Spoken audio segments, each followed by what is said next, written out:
Hello, Adult Sunday School leader. Many of you have heard me talk about my 15 years as a mainframe computer programmer back in the 1980s and 90s. Now, to be a good programmer, one must be logical, thorough, and think of all the what-ifs. For example, what if the person using the program inputs something wrong? What kind of error handling needs to occur? So you must think of and account for every possible situation. It takes a critical thinker to be a good programmer. We often joke around the church office that I have the spiritual gift of criticism. Of course, that's not a spiritual gift, but I am wired to think of the what-ifs. So if we're going to change the location of a church program, say let's move rooms or move buildings or whatever, my first thought is to question, how is this going to affect other programs, and how are we going to communicate this change, and so that everybody knows what's going on, all that kind of stuff. If I'm not careful, my critical thinking can come across as a critical spirit. But there's a big difference in being a critical thinker and having a critical spirit, isn't there? To me, it's the same difference as giving constructive criticism versus just being plain critical, right? The goal of the former seeks improvement of the person or the idea being critiqued, and it's rooted in wanting the best. But the latter, the critical spirit, is negative. It's rooted in jealousy and insecurity, and it seeks to belittle the person or the idea. We need to avoid a critical spirit, which is what we're looking at this week. This is a standalone lesson. It's called Avoiding a Critical Spirit. The focal passage is out of Numbers chapter 12, verses 1 through 15, and the point is guard your heart against criticizing others. Well, in this week's lesson, we'll see not only that we shouldn't have a critical spirit, but also how can we respond to criticism when we receive it. If you've been teaching adult Sunday school for a long time and you keep your notes from previous lessons, you might refer back to 11 years ago to the October 21st, 2012 lesson for additional resources around this passage. Numbers is usually not a Sunday school lesson passage, is it? Well, the first three verses of Numbers 12 is where we're going to start this week. And verse 1 tells us that Miriam and Aaron criticized Moses. See, these three were siblings. Aaron was the older brother, the one whom was Moses' spokesman when confronting Pharaoh. Miriam, the sister, she was a prophetess, and according to Exodus chapter 15, verses 20 and 21, she led, I'm going to call it a tambourine band or a timbrel band that praised the Lord. And according to Micah chapter 6, verse 4, both she and Aaron were also sent by God when it came time to escape Egypt, but it was clear that Moses was the leader. But Miriam was the leader here of the criticism. How do we know that? Well, there are a few grammatical clues for us. Miriam is listed first. The verb spoke or criticized or talked against, whatever your translation uses, it's a feminine form of that verb. And as we'll see later, Miriam is the only one who's disciplined. So we can safely say that Miriam was the leader here of this criticism. And sibling rivalry, even in adults, and criticizing one's leader, that's nothing new, is it? So what's going on in our story this week? What were this brother and sister criticizing their brother and leader about? Well, the surface reason was because Moses had married a Cushite woman. Now, Cush, or Nubia, was an area in the southern part of the kingdom of Egypt, as you can see on this map. It was in this area that we know today as Sudan. Now, the King James Version interprets Cush as Ethiopia, which is incorrect, even though Cush incorporated part of what we know today as Ethiopia. Well, Moses married a woman outside of Israel. Perhaps Miriam and Aaron thought that marrying outside of Israel somehow diminished their status, that they were allowing foreigners into their camp. Well, in verse 2, the real complaint is aired. Does the Lord speak only through Moses? Does he not also speak through us? The real issue comes to the surface: jealousy. Miriam and Aaron thought that they were right in their belief that marrying the Cushite woman was wrong. Does God not speak to them too? Is Moses the only one to whom God speaks to? Are Moses' choices infallible? Well, I want you to think back over the years of your church experience. Have you ever heard criticism of a pastor or some other church leader that begins with criticism of his spouse, of his wife? You probably have. I don't think that's as bad as it used to be, but your situation might be different. In many churches, there's a lot of undue pressure on being a pastor's spouse or child, and often the criticisms are aimed at them are in reality an indirect attack on the leader, on the pastor. It looks like that's what's happening here with Miriam and Aaron. They're using their displeasure with the Cushite woman as an excuse to question the leadership and authority of Moses. Well, two of the three siblings thought that they were right and the other brother was in the wrong. Well, majority rules, right? Well, that kind of reminds me of the danger we have in thinking, and even in the church world, that the majority is the way to go. We don't tell our kids to go with the crowd, do we? But I believe that we sometimes think that in church, the majority must be right. See, there's a danger. There's a danger in a democratic form of church government, as most of our Southern Baptist churches operate. Whether that's a 2/3 or a 3/4 majority, the majority rules. But guess what? The majority is often wrong. Thinking about Moses and Israel, when the 10 spies were sent into the land that God told them to go in right then and conquer, how many came back with a negative report saying, we don't need to do this? It was 8 of the 10, or 80%.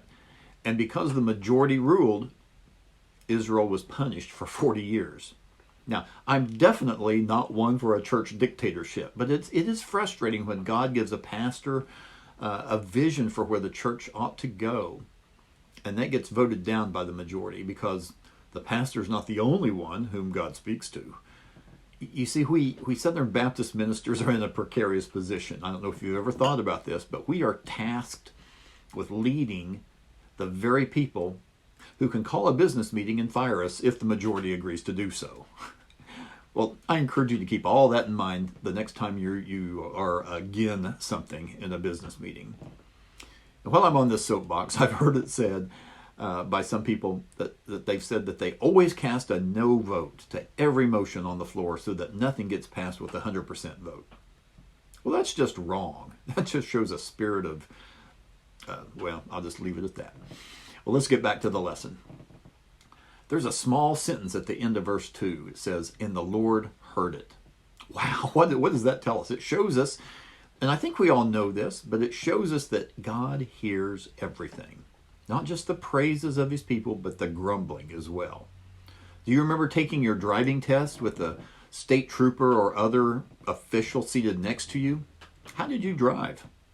Probably the most carefully you ever have, because the one who could fail you or even give you a ticket was sitting right beside you.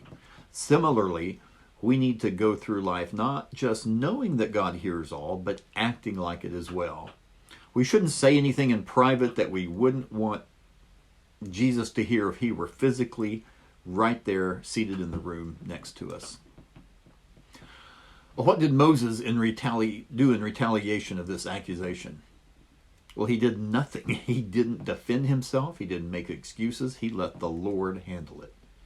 Moses' humility allowed him to trust God to take care of this situation, and God did. The next set of verses is verses 4 through 9. The Lord called the three of them to the tent of meeting. Well, this was also known as the tabernacle of Moses. Now, this was not the tabernacle that hadn't been built yet, but this was a temporary tent of meeting where God would meet with Moses. And calling them to the tent of meeting is like your boss saying, I want to see you in my office. And the Lord let them, that'd be Miriam and Aaron, let them have it. All the other prophets I speak to in visions or dreams, but not so with Moses. I speak to him directly. That's what he said. And then God said that Moses could see the Lord's form, probably referring to when God allowed Moses to see his glory and his back in Exodus 33, verses 18 through 23.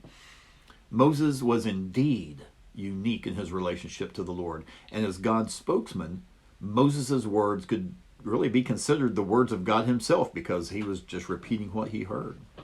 Now, considering all this, Miriam and Aaron were asked, why were they not the least bit afraid to question and even speak against your brother, my servant Moses? As my spokesman, you're questioning him means you're questioning me. Verse 9 says, the anger of the Lord burned against them, and he left. Well, that last set of verses is 10 through 15. And here we see a pretty harsh judgment against Miriam and some graphic language used here. Miriam was struck with leprosy. Now, Aaron, being a priest, he was the one who authorized, who was authorized to examine her and declare for sure that she had leprosy.